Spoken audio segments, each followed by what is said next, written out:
ஃப்ரெண்ட்ட போய் இந்த ஆப்பை காட்டும் போது அவன் கேட்ட கேள்வி என்னன்னா, இந்த ஆப் யாரும் உனக்கு ஃப்ரீயா பண்ணி கொடுத்தாங்களான்னு கேட்டான். எப்படி இருக்கு யோசிச்சு பாருங்களேன். ஸோ அந்த ஆப் உனக்கு யாரும் ஃப்ரீயா பண்ணி கொடுத்தாங்களா அப்படின்னு சொல்லி அந்த ஆப்பை பத்தி கேட்டான். இன்னைக்கு அந்த ஆப்பை பார்த்தானே இன்னைக்கு அப்படியே ஒரு விஷயம் நடந்துட்டு இருக்கு. உண்மையிலேயே அவ்வளோ ஒரு பெரிய மாற்றத்தை இன்னைக்கு சூப்பரா செஞ்சு காமிச்சிருக்கோம். உண்மையிலே அது எப்படி சொல்றது, ஒரு பெரிய பரிணாம வளர்ச்சியான ஒரு விஷயமா தான் இது நடந்திருக்கு. ஆக்சிஸை எந்த ஜென்மத்திலையும் மூடவே முடியாது. ஏன் அப்படின்னா ஆக்சிஸ் வந்து இண்டஸ்ட்ரியல் வாலிட்டாலிட்டி, ப்ராடக்ட் வாலிட்டாலிட்டி எல்லாம் இருக்கு அப்படின்னு சொல்லி நம்ம அந்த மீட்டிங்ல நான் பேசியிருந்தேன். இப்பவும் நான் அதை சொல்றேன். இது புரியுதா புரியல எனக்கு தெரியாது, ஆனா நான் சொல்லணுன்றதுக்காக நான் சொல்லிடுறேன். இங்க ப்ராடக்ட் வாலிட்டாலிட்டியும் இருக்கு, இண்டஸ்ட்ரியல் வாலிட்டாலிட்டியும் இருக்கு. ப்ராடக்ட்னா இ காமர்ஸ் மட்டும் கொடுக்கல, நம்ம இன்னைக்கு இன்சூரன்ஸும் கொடுக்குறோம், டூரிசமும் கொடுக்குறோம். அது ஆட் ஆயிருக்கா?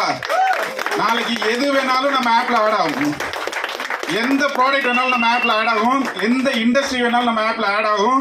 ஆக்சஸ்ங்கிறது ஒரு பிராண்ட் நேம், அந்த பிராண்ட் நேமோட வாழ போறோம். ஸோ பிராண்ட்னாவே என்ன